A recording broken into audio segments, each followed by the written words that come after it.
Hey, it's Ashley Burgess here, and I want to talk about the best way that you can communicate with your spouse or your boyfriend or your girlfriend. The 4 keys to communication.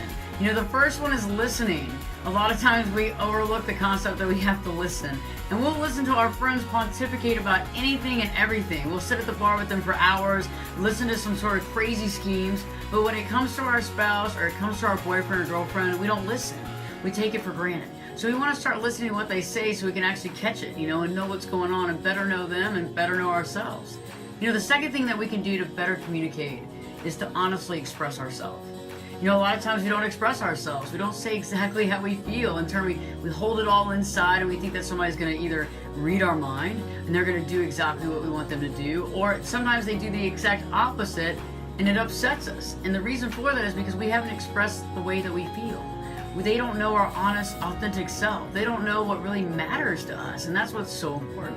So express yourself and be yourself. And another caveat of that is too, when you're with your spouse or you're with your boyfriend or girlfriend, a key to remember is that you want to always be yourself with them when you're with your friends.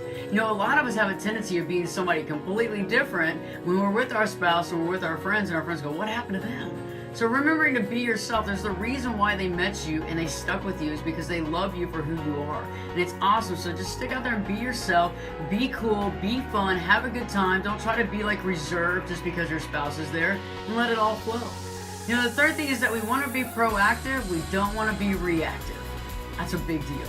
A lot of times we have a tendency of reacting to what people say, especially when they're really close to us, because you know what? Whatever they say gets to us like easier. It gets to our nerves. We get very angry because it's sometimes the way we read what they're saying. So for example, if we have this thought in our head that we're dealing with a lot of stress and maybe financial issues, and our spouse or our girlfriend or boyfriend says something to us, it doesn't have to have anything to do with the financial aspect. It just might get us in a certain way where we lash out. And so sometimes they don't understand what's going on in our head, and we need to become more proactive and not just react and not go off the handle. Last but not least, we have to realize that our significant other is a human too. We're all human beings. We all make mistakes. We all say things we don't mean. The biggest thing I can think about is the "I told you so." I told you so. I told you so. I get so angry when my spouse says that to me. But I have to realize that if they're saying it to me, I'm probably saying it to them. And so I have to clear up my mindset and clear up the words that I say to them, and I'll expect them to go to a higher level of communication too.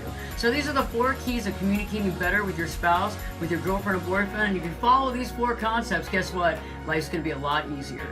I'm delighted that you checked out my video, and please comment on YouTube here and give me some comments and let me know about how you feel. Let me know about what you're thinking about and the topics that are actually big to you, because that's what I want to talk about. Check me out on ashleyburgess.com, Twitter, Facebook, Instagram, and always here, the cool thing about it is it's always more answers and less questions.